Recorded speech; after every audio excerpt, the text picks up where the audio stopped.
What if the fate of an entire people rested on your courage? Esther's story isn't just about royal crowns or palace banquets. It's about divine positioning, faith under pressure, and the kind of bravery that can alter history. From an orphaned girl in exile to a queen who risked everything to save her people, Esther's life proves that God's timing is perfect and His purpose unstoppable. Before we begin, make sure to subscribe to our channel for more Bible stories told with depth, beauty, and power. The story begins in the vast Persian Empire under the rule of King Xerxes, who reigned over 127 provinces from India to Ethiopia. The kingdom was rich, powerful, and filled with splendor, but it was also a place where one decision from the throne could change countless lives. In the capital city of Susa lived a young Jewish woman named Hadassah, known to the Persians as Esther. She was raised by her cousin Mordecai after her parents died, leaving her orphaned at a young age. Though far from her ancestral homeland, Mordecai taught her the ways of their faith, the customs, the prayers, and the stories of God's faithfulness. Unbeknownst to her, God was preparing Esther for a destiny far beyond her imagination.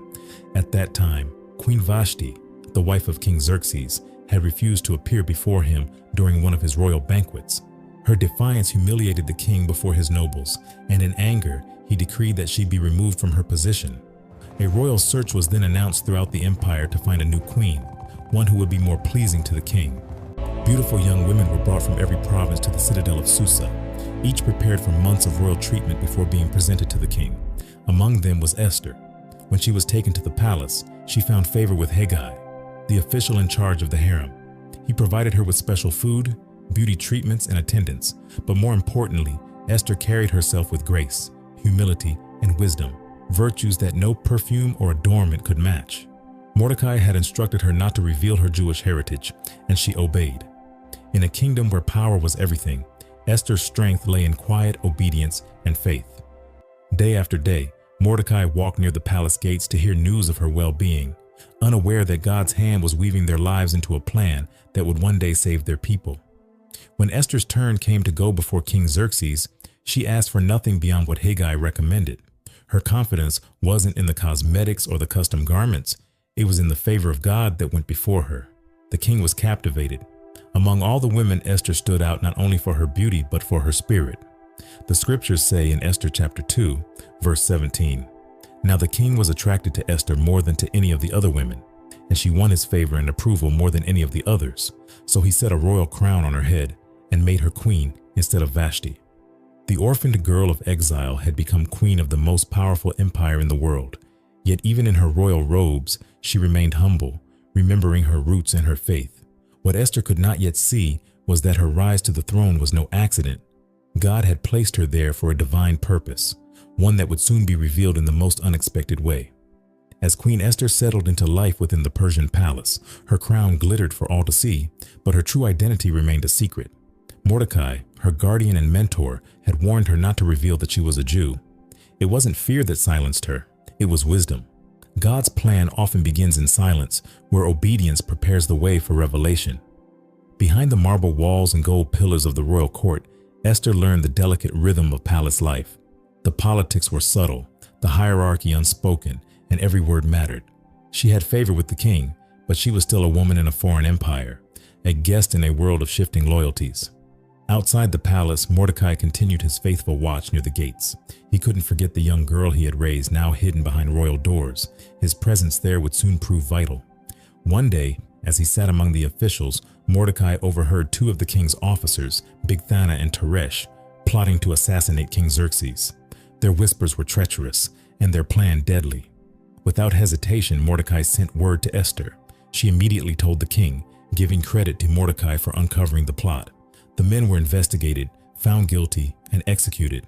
The event was recorded in the royal chronicles, though Mordecai received no reward at the time. It seemed like a passing moment, but in God's timing, it would become a key thread in a far greater story. As months passed, Esther's hidden identity became part of God's hidden plan.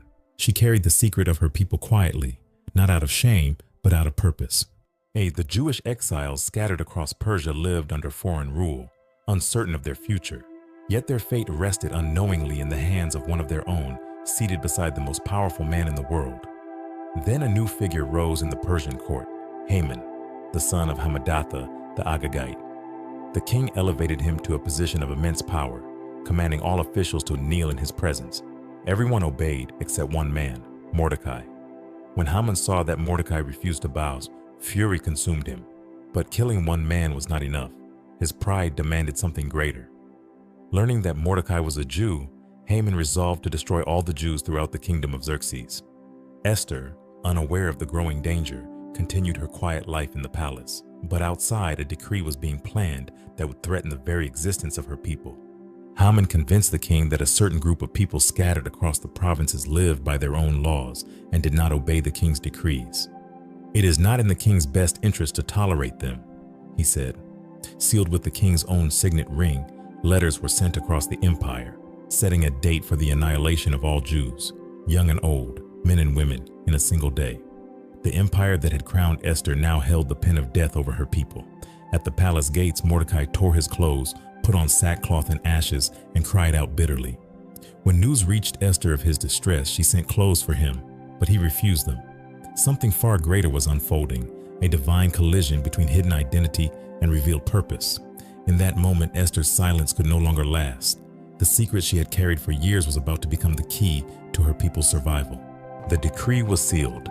The fate of the Jewish people seemed certain. Across the vast Persian Empire, couriers on swift horses carried the message of death. Every Jew, young and old, was to be destroyed on the 13th day of the 12th month. The news spread like wildfire, turning marketplaces into whispers of fear. In every province, anguish rose among God's people. Mourning filled the streets, and sackcloth replaced fine garments, but none grieved more openly than Mordecai. Day after day, he stood outside the palace gates, his garments torn, his head covered in ashes, crying out for mercy. Inside the palace, Esther lived unaware of the full horror that had been unleashed. Her life behind royal walls was insulated from the cries of her people. When her attendants told her that Mordecai was in mourning, she was deeply troubled and sent clothes for him to wear, but he refused them. Something was terribly wrong. Through Hathach, one of the king's eunuchs, Esther sent word to Mordecai. Seeking to understand his distress, Mordecai's reply shattered her calm. He sent her a copy of the royal decree and explained everything: Haman's deception, the bribe he had promised the king, and the scheduled massacre of their people. He urged her to go before King Xerxes and plead for mercy. Esther's heart trembled. She knew the danger of what Mordecai was asking.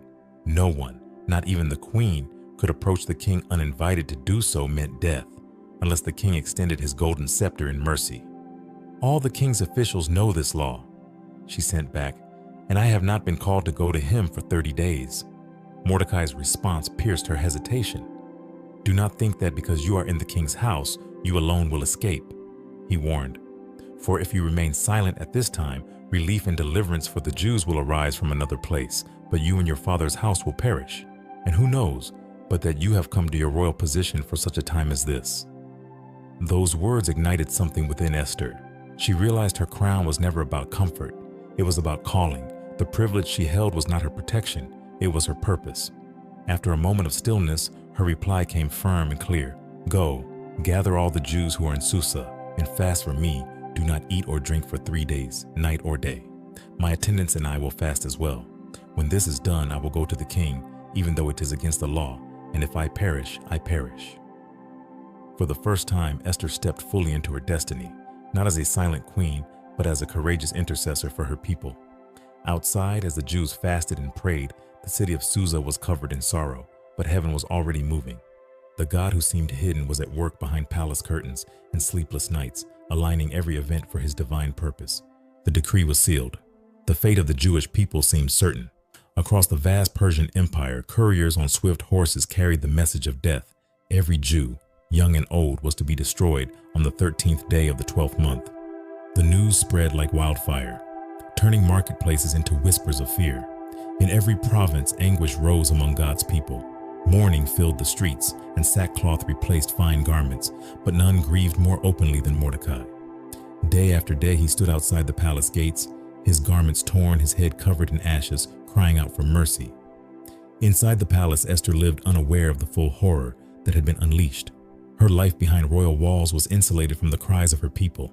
When her attendants told her that Mordecai was in mourning, She was deeply troubled and sent clothes for him to wear, but he refused them. Something was terribly wrong.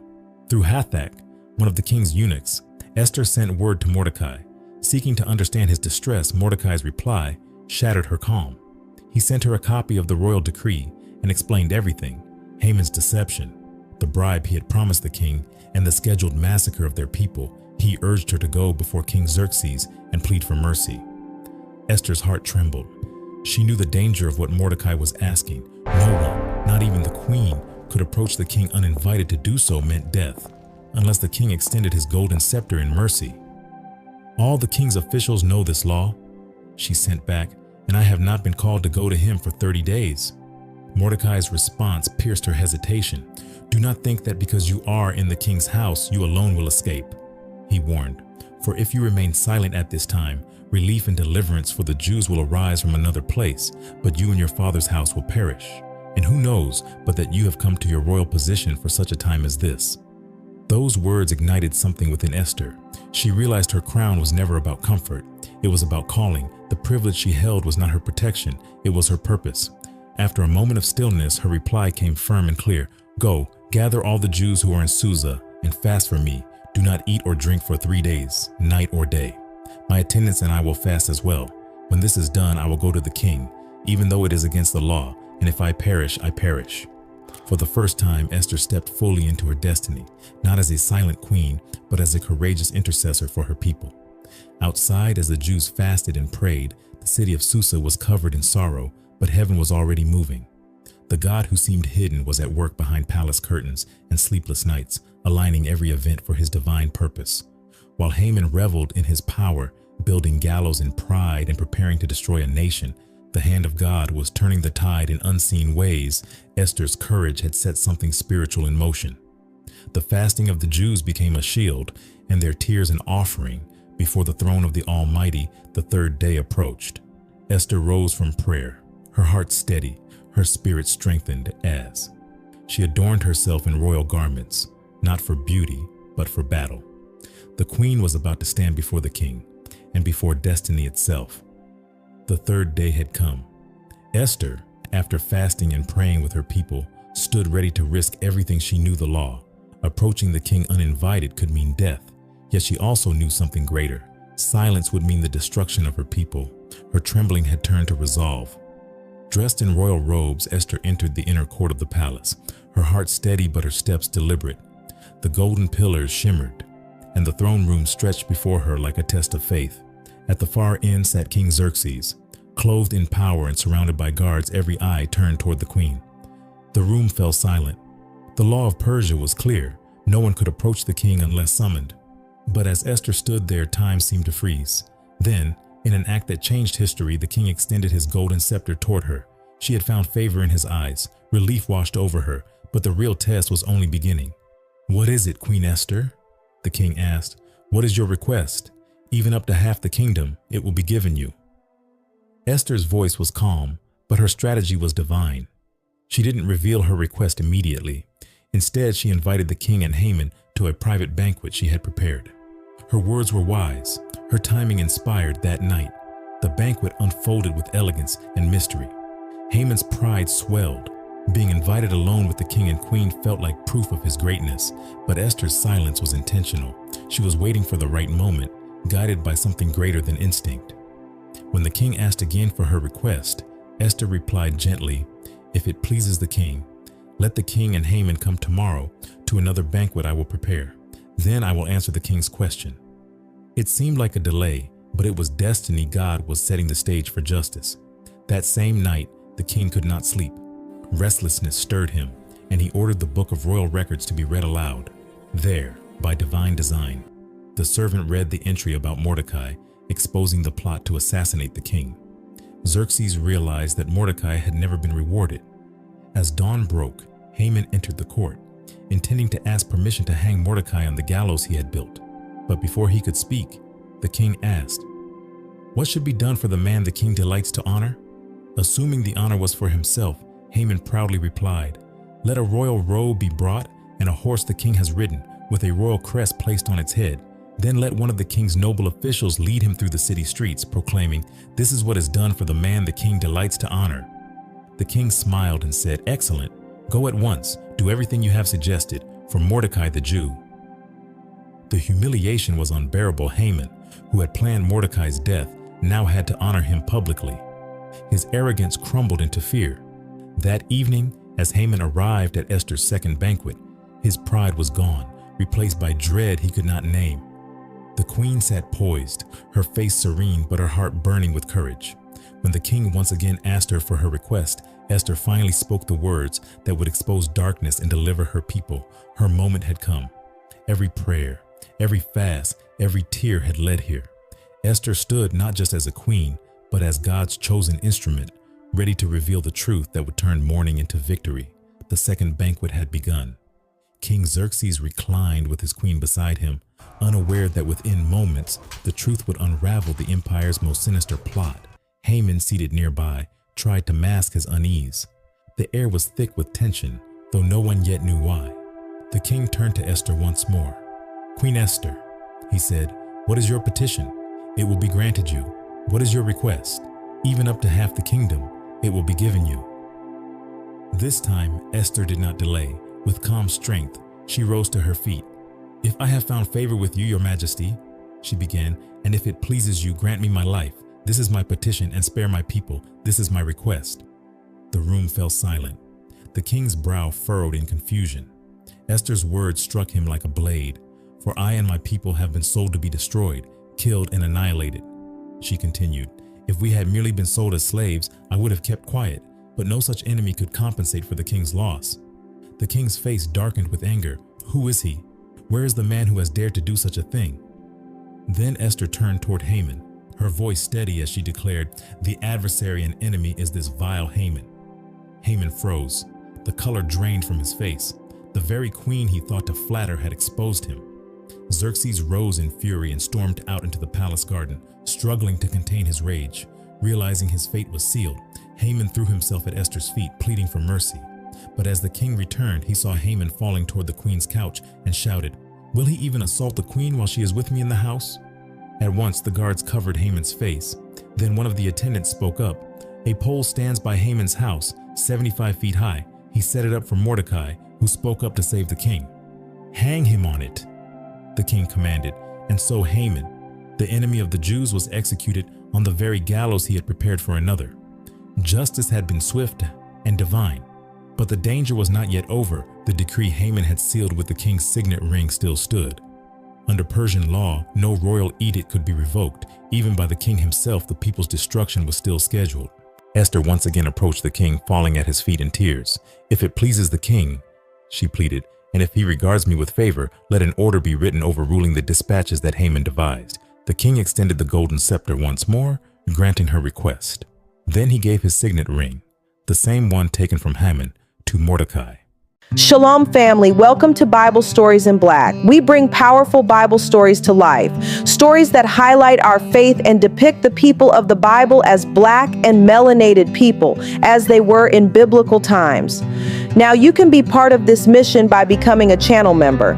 At the Royal Supporter level, just $4.99 a month, you'll unlock special perks, loyalty badges that show your support next to your name in the comments, custom emojis you can use to celebrate and engage, early access to every new Bible story video before anyone else, priority replies when you leave a comment, and members-only posts where you get to vote and shape upcoming stories. Your support at this level helps us keep sharing these powerful stories with the world, but maybe you want to go even deeper.